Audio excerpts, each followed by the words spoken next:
Hi everyone, this is Scott Lutz, and this is your NIV reading of the day. Happy Sunday to all of you. So today we are in Leviticus chapter 13, verses 1 through 59. Regulations about infectious disease, skin disease, starts us off there. Then we'll go to Acts 14, 1 through 28. Let's go ahead and begin reading the scripture.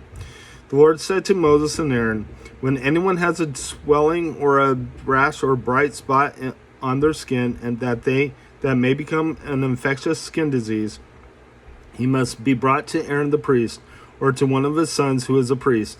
The priest is to examine the sore on the skin. And if the hair in the sore has turned white, and the sore appears to be more than skin deep, it is an infectious skin disease. When the priest examines him, he shall pronounce him ceremonially unclean. And the spot on his skin is white, but does not appear to be more than skin deep, and the hair is in it has not turned white. The priest is to put infected person in isolation for 7 days. On the seventh day, the priest is to examine him. And if he sees the sore is unchanged and has not spread in the skin, he is to keep him in isolation another 7 days. On the seventh day, the priest is to examine him again. And if the sore has faded and has not spread in the skin, the priest shall pronounce him clean. It is only a rash. The man must wash his clothes, and he will be clean. But if the rash does spread in his skin after he has shown himself to the priest to be pronounced clean, he must appear before the priest again. The priest is to examine him, and if the rash has spread in the skin, he shall pronounce him unclean. It is an infectious disease. When anyone has an infectious skin disease, he must be brought to the priest. The priest is to examine him, and if there is a white swelling in the skin that has turned the hair white, and if there is raw flesh in the swelling, it is a chronic skin disease, and the priest shall pronounce him unclean. He is not to put him in isolation because he is already unclean. If the disease breaks out all over his skin, and so far as the priest can see, it covers all the skin of the infected person from head to foot, the priest is to examine him, and if the disease has covered his whole body, he shall pronounce the person clean. Since it has all turned white, he is clean. But whenever raw flesh appears on him, he will be unclean. Then when the priest sees the raw flesh, he will pronounce him unclean. The raw flesh is unclean. He has an infectious skin disease. Should the raw flesh change and turn white, he must go to the priest. The priest is to examine him, and if the sores have turned white, the priest shall pronounce him, the infected person, clean. Then he will be clean. When someone has a boil on and it heals, and the place where the boil was, a white swelling or reddish white spot appears, he must present himself to the priest. The priest is to examine it, and if it appears to be more than skin deep, and the hair in it has turned white, the priest shall pronounce him unclean. It is an infectious skin disease that has broken out where the boil was. But if, when the priest examines it, there is no white hair in it, and it is not more than skin deep and has faded, then the priest is to put him in isolation for 7 days. If it is spreading in the skin, the priest shall pronounce him unclean. It is infectious. But if the spot is unchanged and has not spread, it is only a scar from the boil, and the priest shall pronounce him clean.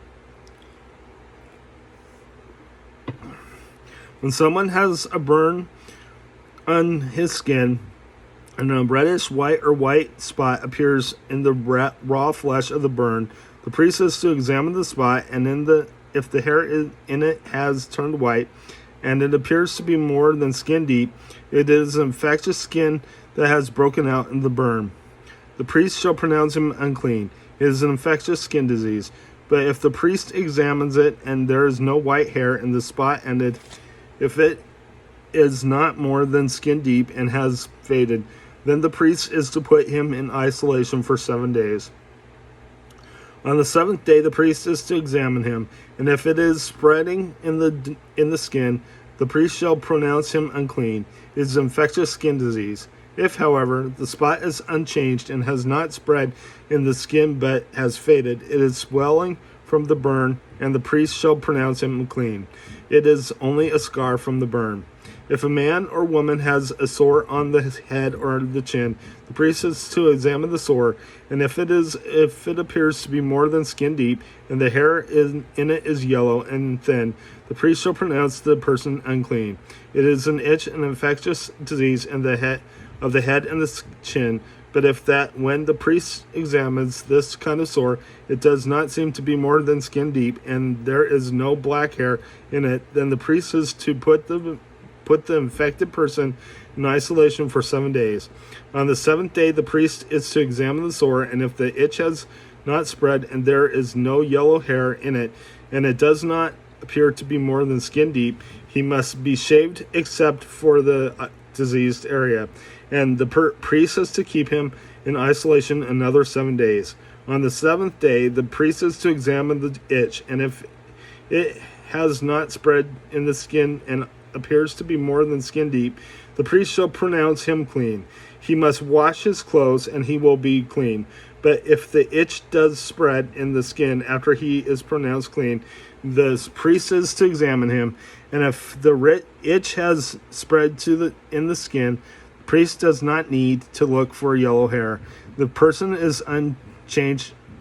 The person is clean. If, however, in his judgment it is unchanged and black hair has grown in it, the itch is healed. He is clean, and the priest shall pronounce him clean. When a man or woman has white spots on the skin, the priest is to examine them, and if the spots are dull white, it is a harmless rash that has broken out on the skin. The person is clean. When a man has lost his hair and is bald, he is clean. If he has lost his hair from the front of his scalp and has a bald forehead, he is clean. But if he has a reddish white sore on his bald head and forehead, it is an infectious disease breaking out on his head or forehead. The priest is to examine him, and if the swollen sore on his head or his forehead is reddish white like infectious skin disease, the man is diseased and is unclean. The priest shall pronounce him unclean because of the sore on his head. The person with such an infectious disease must wear torn clothes. Let his hair be unkept. Cover the lower part of his body and cry out, unclean, unclean. As long as he has the infection, he remains unclean. He must live alone. He must live outside the camp. Regulations about mildew. If any clothing is contaminated with mildew, any woolen or linen clothing, any woven or knitted material or linen or wool or leather, and if the contamination in the clothing or leather or woven or knitted material or any leather article is greenish or reddish, it is a spread mildew and must be shown to the priest. The priest is to examine the mildew and isolate the affected article for 7 days. On the seventh day, he is to examine it, and if the mildew has spread in the clothing, or the woven or the knitted material, or the leather, whatever is used, is a destructive mildew, the article is unclean. He must burn up the clothing, or the woven or knitted material of wool or linen, or any leather article that has the contamination in it. Because the mildew is destructive, the article must be burned up. But if when the priest examines it, the mildew has not spread in the clothing, or the woven or knitted material, or the leather article, he shall order that the contaminated article be washed. Then he is to isolate it for another 7 days. After the affected article has been washed, the priest is to examine it, and if the mildew has not changed its appearance, even though it has not spread, it is unclean. Burn it with fire, whether the mildew has affected one side or the other. If then the priest examines the mildew, he has faded under the article, has been washed, he is to tear the contaminated part of the clothing, or the leather, or the woven or knitted material. But if it appears in the clothing, or in the woven or knitted material, or the leather article, it is spreading, and whatever has the mildew must be burned with fire. The clothing or the woven or knitted material, or any leather article that has been washed and is rid of the mildew must be washed again, and it will be clean. These are the regulations concerning contamination by mildew in woolen or linen clothing, woven or knitted material, or any leather article for pronouncing them clean or unclean. Let's go to your New Testament reading.